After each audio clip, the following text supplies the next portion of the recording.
Today we're going to talk about security again. Now, as always, remember, there is no perfect security. It's always a balance between security and practicality. Every lock can be picked, and every type of security can be exploited and broken, eventually, given enough time. Over, under, around, or through, there is always a way. We need to look at our own threat model, see what types of attacks have the highest statistical likelihood, and mitigate those first, while making sure that whatever it is we're securing is still usable. If we try to secure against every possible attack, very likely we'll waste a lot of time, money, and be unable to use whatever it is we were trying to secure. So don't be, oh, but what about in my comments? Yes, I know. The video is about things I do that address my threat model. Your threat model is most likely different and should be addressed differently. But maybe you can incorporate something like this. Maybe it will just give you some ideas. So let's talk about duress. Many of you have seen this great XKCD comic, a crypto nerd's imagination. His laptop is encrypted. Let's build $1 million cluster to crack it. No good. It's 4096-bit RSA encrypted. Blast! Our evil plan is void. What would actually happen? His laptop's encrypted. Drag him and hit him with this $5 wrench until he tells us the password. Got it. This is otherwise known as rubber hose cryptography. In a lot of the world, you may not really have the option of not unlocking your device if you are told to. Basically, encryption protects your data only so long as physical measures, aka duress, can't be used against you to force you to decrypt it. If you leave someplace, the state can just lock you up until you give them the password, or if gangsters want to torture you into transferring your cryptocurrency. You are out of luck, and you have to plan for that as part of your threat model. In some cases, direct keys that offer access to dummy data can help. You type in a password and it gives access to data that's less important, but maybe they'll believe it's all you have. But if it's the recovery keys to your cryptocurrency wallet, that won't help you because they can verify a transaction on the spot. There are a few things you can do, but the one we're going to implement today is visible data destruction. And again, it's not perfect, but it may be appropriate in some situations. Say you have an encrypted USB stick. If it looks like duress is imminent, you destroy the data in a visible, slightly theatrical, but still very safe way. You have a copy of that data somewhere offsite, out of reach, like with your lawyer or in a bank vault. The idea being to convince your attackers that you could not give them the data even if you wanted to. If it's cryptocurrency, convince them that the only copy of your wallet keys on the side has been destroyed and the only backup is with your lawyer or in a safe deposit box somewhere. No, we aren't going to use thermite. That's a good way to get in a whole different kind of legal trouble. And automatic mechanical destruction, like a crusher or drill press, is a little expensive and introduces a level of complexity that could make it less reliable. So we are going to do it the cheap way, by running AC mains voltage through the data pins of the USB drive, and we are going to build a little box to make it quick and easy to do it. Now, a little warning before we get started. This is incredibly dangerous. We are working with mains wiring. You could easily burn your house down this way, and this is only something to consider if the threat you are mitigating is worse than burning your house down or going to jail for tampering with evidence and obstruction of justice. Because yes, destroying evidence this way can be really bad. I'm not telling you to do it because it can make things worse. I'm telling you how to do it in those rare cases it's called for. Most of you really should not do this. But You know where I live, so can understand why I might, in theory, have setups a little something like this lying around. So here's a little prototype that shows you what we are doing. Do not make this. You'll kill yourself and it will hurt the whole time you're dying.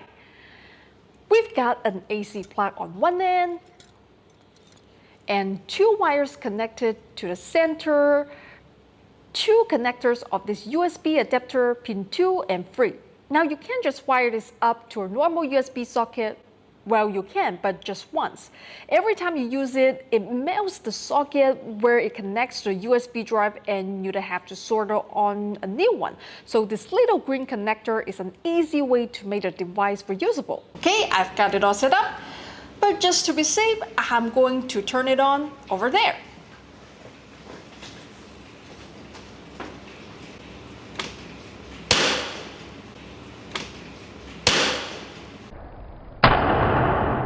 So this is a new one right out of the packaging. And this is the one we just went the main voltage to, and it's in pretty rough shape. What I want to do is have all 4 data pins connected to the computer, but be able to disconnect those 4 and connect the middle 2 to mains wiring quickly wherever I want. Now, I could make a PCB to do this, but this works best if it's very clear to whatever mid-head just kick down your door exactly what just happened. So a little bit of drama to ensure that even the person who isn't very technical can see what you've done is very useful. It's not enough for the data to be gone. You really want to sell the idea, so they give up on beating it out of you and cut their losses. I want to make absolutely sure that it's break before May, that the USB drive's connection to the computer's USB port is disconnected before the mains voltage is connected to the USB. Otherwise, I could send mains voltage straight to the computer and fry the board. I've designed a simple little case, and I'm going to laser cut it in clear acrylic on my Quaker Cloud RF. Again, so pretty much anyone with a clue about computers can see exactly what happened. All right, we're in Lightburn again. This is the plate I'm going to cut. Let's take a look at the settings.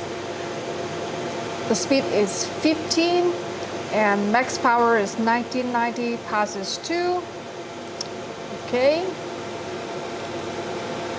let's put the material in the laser cutter.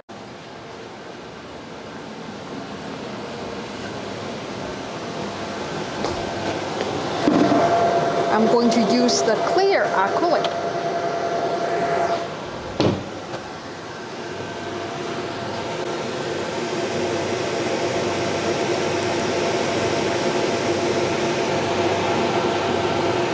Let's frame it.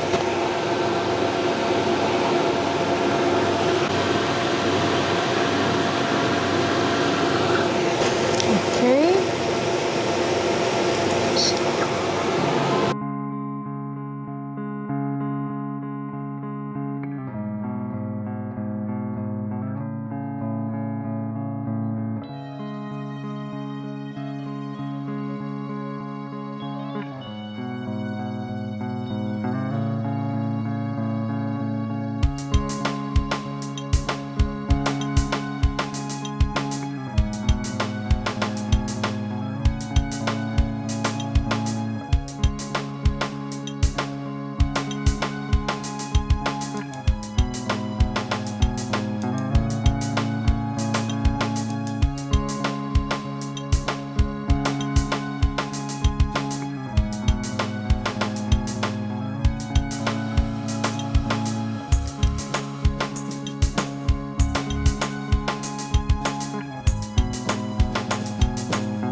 Now let's put the USB in.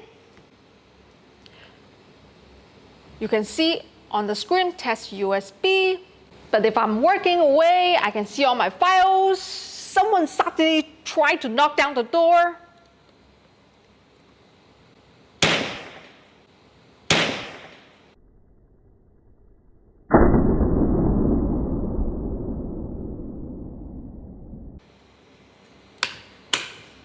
Okay, push it back. Now you don't see the USB on the list. That means it's dead. Now you can recover data from some pretty amazingly damaged hardware. So could a nation-state actor recover this? I don't know for certain. I burnt out a USB drive and a micro SD card like this and sent them to the best recovery place in Shenzhen. They have a reputation for being able to pull anything off anything. No luck. Then I sent it to recovermyflashdrive.com in Massachusetts.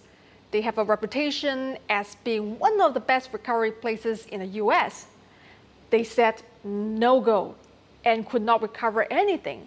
But you should use them anytime you need recovery services for anything normal because they were really good sports about all this and very nice about the whole thing. Their contact information is in the description box. Now, this isn't actually the best way to implement it. It's just a simple way to show the basic concept so you can run with it and tailor it to your own needs. If you are accessing the USB stick when they kick down your door, the data is resident in your computer's memory. In fact, that's one of the potential ways to defeat this. We'll address another time. But for now, consider a circuit that both kills power to the computer and sends power to fry the USB stick at the same time. You can do that with simple circuit board. If you want, even a giant switch like this with a lot more poles. The other thing is, you don't really want it activated by something you have to do. What if you are in the bathroom? You want it activated by something they don't do. That could be a switch on the door that has been disabled, or a laser chip wire to step over or under. Get creative. If you search AliExpress for escape room, they have tons of ingenious ways you can activate or deactivate it.